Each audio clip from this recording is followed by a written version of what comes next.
নিজের চরিত্রকে দেখে পরের চরিত্র আবার কলঙ্ক লোটানোর শাস্তিটা কত ভয়ঙ্কর। আমাদের উপরে চক্রান্ত, তাই দেখে দেবো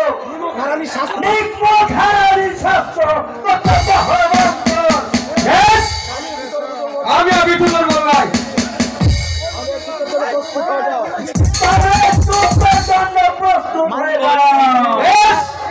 আমি প্রস্তুত।